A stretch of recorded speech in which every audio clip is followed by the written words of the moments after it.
Microsoft's bold move, ending Israeli military's access to surveillance tech. A brave stand for privacy and ethics.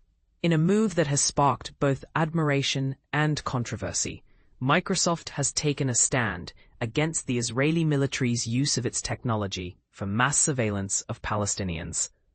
This decision, which came to light in a recent Guardian investigation, has sent shockwaves through the tech industry and raised important questions about the role of technology in conflict zones.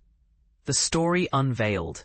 It all began with a meeting in 2021 between Microsoft CEO Satya Nadella and the then commander of Unit 8200, Yossi Sariel.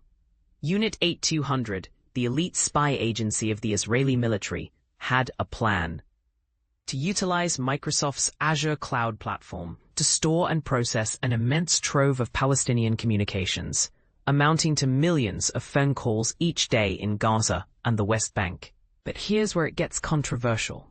Microsoft, upon discovering this, decided to terminate Unit 8200's access to its technology. An external inquiry, triggered by the Guardian's investigation, revealed that the spy agency had violated Microsoft's terms of service by storing sensitive surveillance data on Azure. The impact of Azure's power. With Azure's vast storage capacity and computing power, Unit 8200 had developed an all-encompassing system. Intelligence officers could collect, replay, and analyze the cellular calls of an entire population. The project's scale was so immense that it became an internal mantra, 1 million calls an hour. And this is the part most people miss. The data, which amounted to a staggering 8,000 terabytes, was initially stored in a Microsoft data center in the Netherlands. However, within days of the Guardian's publication, Unit 8200 moved the surveillance data out of the country, possibly to the Amazon Web Services cloud platform. Pressure from within Microsoft's decision to cut ties with Unit 8200 was not without internal pressure.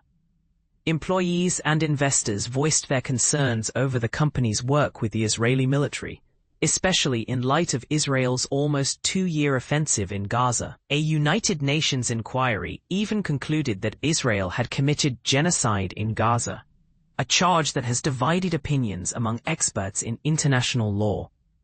Protests and campaigns. The Guardian's investigation sparked protests at Microsoft's US headquarters and one of its European data centers.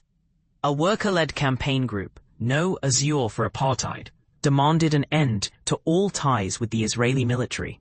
This led to Microsoft's vice chair and president, Brad Smith, informing staff of the decision to cease and disable access to certain services, including cloud storage and AI capabilities. A statement from Microsoft. In an email to staff, Smith emphasized, "We do not provide technology to facilitate mass surveillance of civilians." He added, "We have applied this principle worldwide for over 2 decades. The aftermath. Unit 8200's 3-year surveillance program, powered by Microsoft's technology, has come to an abrupt end. The spy agency used its own surveillance capabilities to intercept calls and then utilized a customized area within Azure to retain and analyze the data using AI techniques." Intelligence sources revealed that the cloud-based storage platform was not limited to the West Bank, but was also used in the Gaza offensive to prepare deadly airstrikes. This highlights the extent to which Israel relies on major U.S. tech companies for its military operations, resulting in a profound humanitarian crisis in Gaza, with over 65,000 Palestinian deaths, mostly civilians. Question A. The human cost. How many Palestinians have lost their lives in Israel's campaign against Gaza?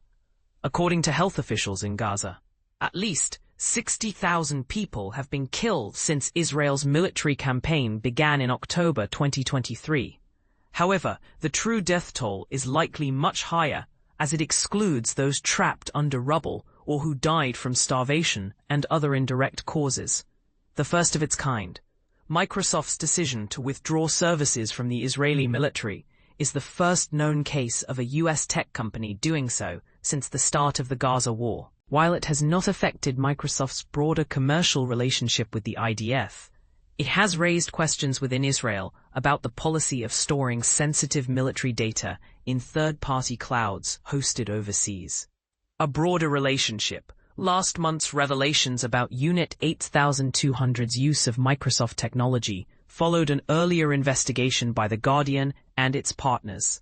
That story, based on leaked files, showed how the IDF's reliance on Azure and its AI systems intensified during the Gaza campaign.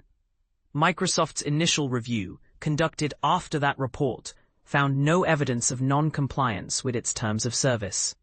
However, the August investigation, which revealed the use of cloud-based surveillance for bombing target research in Gaza, prompted Microsoft to reassess and ultimately terminate its services to Unit 8200. Contact information for further insights. For those interested in learning more or sharing additional information, you can reach out to Harry Davies and Yuval Abraham using the secure methods outlined in the Guardian's guide. A wake-up call. Microsoft's decision has sent a powerful message to the tech industry and beyond. It raises important questions about the ethical boundaries of technology and the responsibility of companies to ensure their innovations are not misused. As the world navigates the complex relationship between technology and human rights, this story serves as a reminder of the impact and influence tech giants can have on global affairs. What are your thoughts on this controversial decision? Do you think tech companies should take a stand against mass surveillance, even if it means cutting ties with powerful entities? Share your opinions in the comments below.